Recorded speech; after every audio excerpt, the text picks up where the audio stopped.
Oi, fala aí pessoal, bom dia. Você está escutando o Inglês do Rádio. I am your host, Foster Hodge. This is your daily dose of English.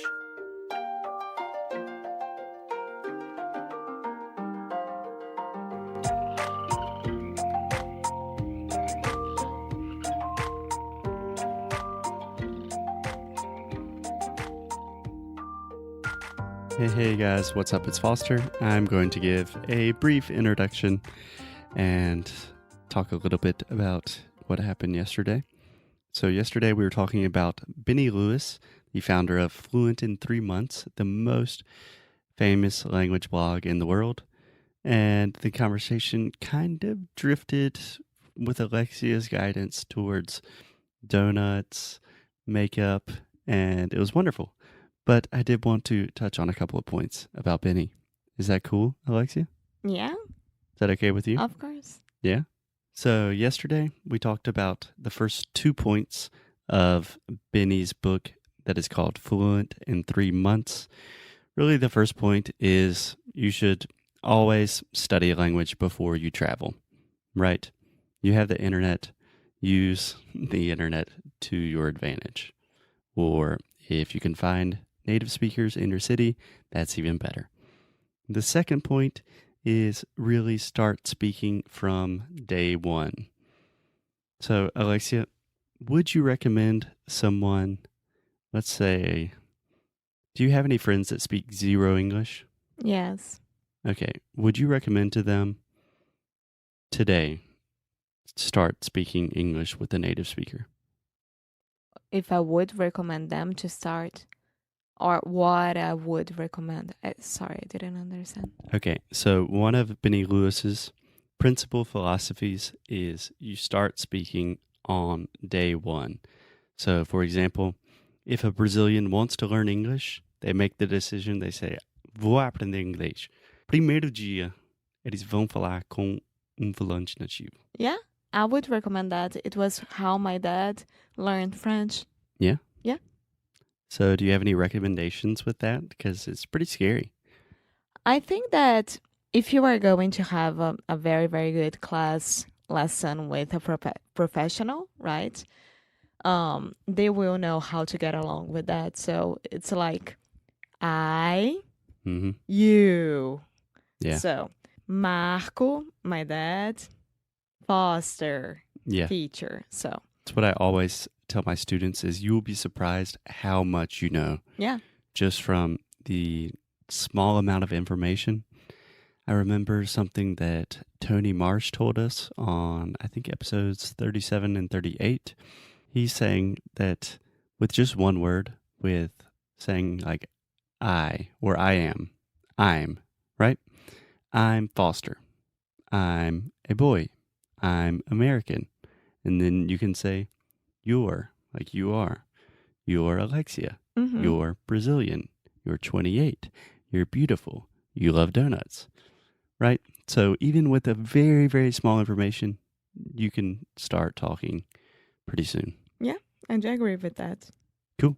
So on that one, yeah, I think I agree with Benny for the most part. Okay, point number three about Fluent in 3 months. Alexia, give me one of those sweet, sweet drum rolls. Point number 3 is be conversational before moving on to more technical aspects. Alexia, your first reactions. Well, I think that's what we do here. We don't like to talk about much technical aspects. Like we want people to be natural and feel comfortable with the language. And then you filter for things that this person really needs, right? What do you mean you feel what? You feel, not feel, filter. Yeah, filter? Yeah. Yeah, that's an interesting word choice. But yeah, I agree that for me, with languages, the goal is always conversation. So it makes sense to try to become conversational before focusing on the difference between the preterite and imperfect tenses and the past, present, continuous, and phrasal verbs being separated and unseparated. And oh my God, Yeah, So you try to have conversations first, and then you're going to learn a lot of things in the process. yeah, that's what we like to do it here. Yeah. So the reason I think this is really important is number one, you're focusing on your goal. If your goal is to speak English, the main thing you're doing when you're speaking English is having conversations, right? So it's an objectified goal that you can measure. And also, I think through conversation, you build the capacity of all of these other parts of language that people really care about in the beginning. You build them naturally, more organically. You just have an intuition for them, right? If you can have a good conversation with someone, then you probably understand a lot of English grammar and a lot of vocabulary and pronunciation without even having studied that formally. Mm-hmm. Does that make sense? Yes, Yeah. So you agree on this one? I do. Cool. Okay, so the last point for today, Alexia, give me one of those drum rolls, please.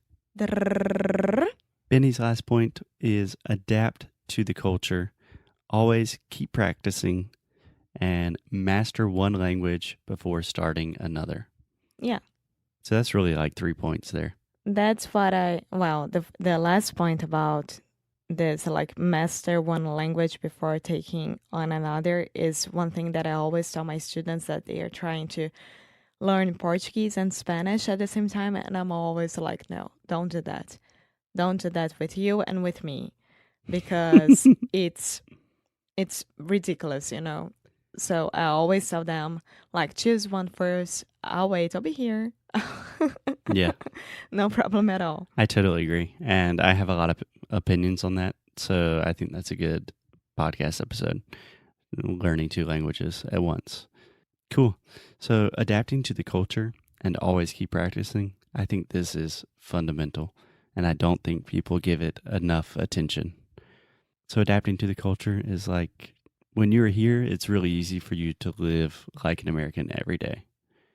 But you always have to be, every day I want to be a little bit more Brazilian, understand a little bit more how Brazilians think, the way they feel, the way they talk, the way they act. It's a consistent process. Like there will never be one day where I say, okay, now I speak fluent Portuguese. It just continues forever. I was talking about it on Instagram. Every time that I move places, that I go to new countries, I try to understand the new country and try to adapt myself to this culture, new things. So I don't try to impose my culture on them because I'm living on their country. So small You're living things in their country. in their country, small things. Yeah. That will help you a lot with learning languages and trying to understand them more. Like going to a store. Hello, ma'am. How are you? In Brazil, we never say Olá, senhora. Yeah. It helps a lot. Yeah. Yeah. I mean, we love languages. We love learning them and teaching them. But if we're being really honest, language is just a tool for communication, for meeting new people, for understanding and exploring new cultures. So I think Benny he hit the nail on the head with this one, that don't forget about the culture. Yeah. And do you understand the phrase hit the nail on the head? Yes, of course. Do you have a similar phrase in Portuguese? I can't remember it right now, mas eu poderia falar ele acertou em cheio. Exatamente. Bom, só isso por hoje. Ok. Até a próxima. Até a próxima. Bye. Tchau, tchau.